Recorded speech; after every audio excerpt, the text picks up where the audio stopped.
am just going to talk to you guys a little bit while I take my hair down. But before I do that, you know I have to say thank you. Can't be rude. I want you to know that I'm grateful for your support. Thank you, subscribers, new as well as my old hang in there subscribers. Thank you for your support. And if anyone is watching and you have not subscribed to this video yet, please tell me what you're waiting on. What are you waiting on? Come on and join the Gene G family.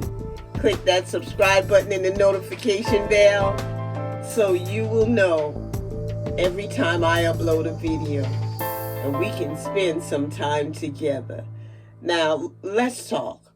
One of the things that we're told to do as someone considering Sisterlocks is what? I'll give you a minute to answer the question.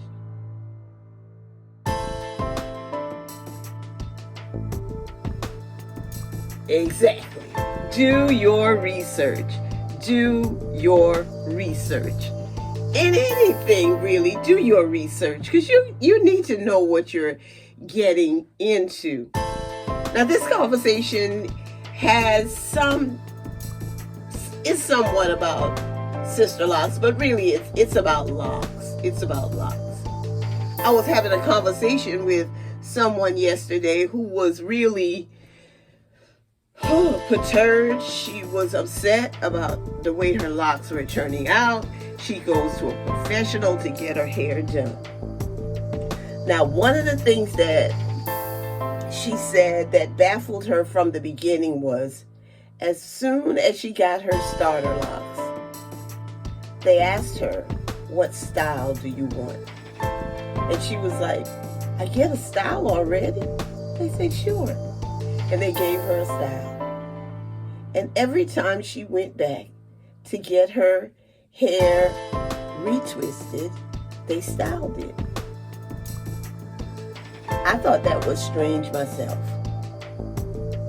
Well, we're going to talk a little bit about settling.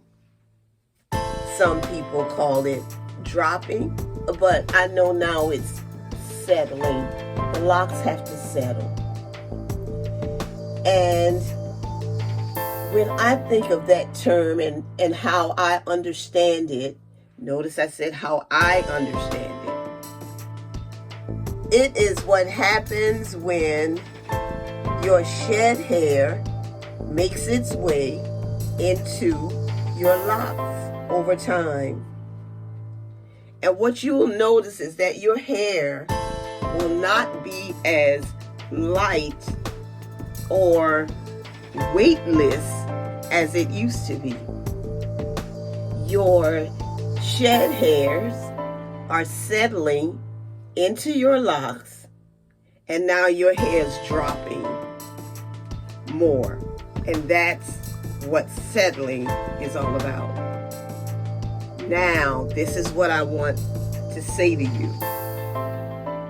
That if your hair is always up in a style, in a tight style, and your hair is shedding, where does the shed hair grow or go?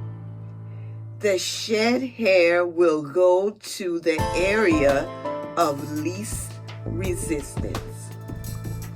So when your hair is styled,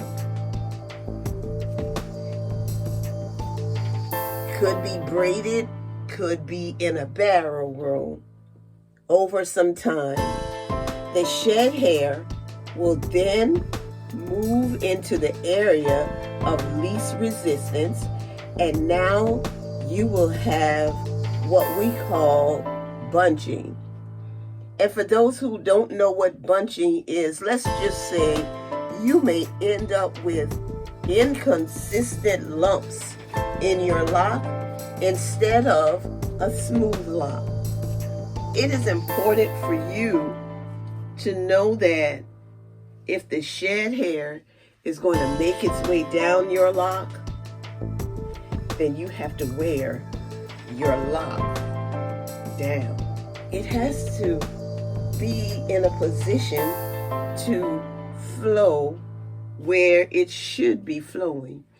If all of your hair is not resisting the shed hairs, it should be a smooth lock. So be careful with styling and always having your hair up.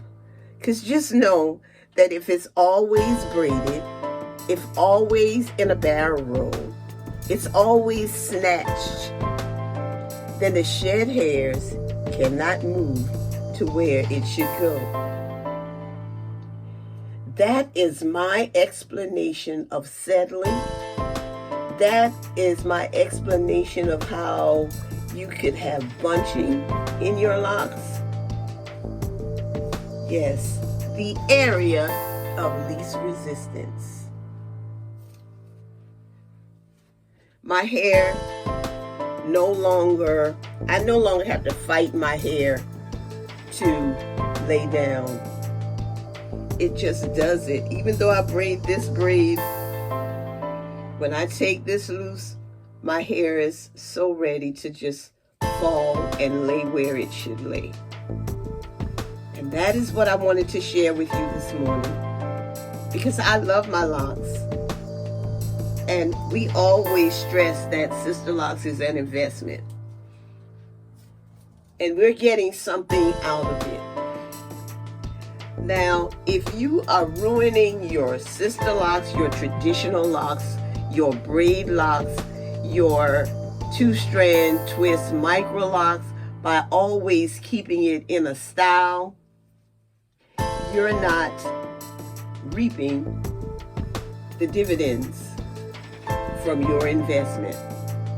So you have to be careful about what you do. Do your research to make sure that whatever you are doing or someone else is doing is the best thing for your locks. This is a sister who loves her locks. I love my friends. I love my family. And I especially love God, because He's been good. He's been good.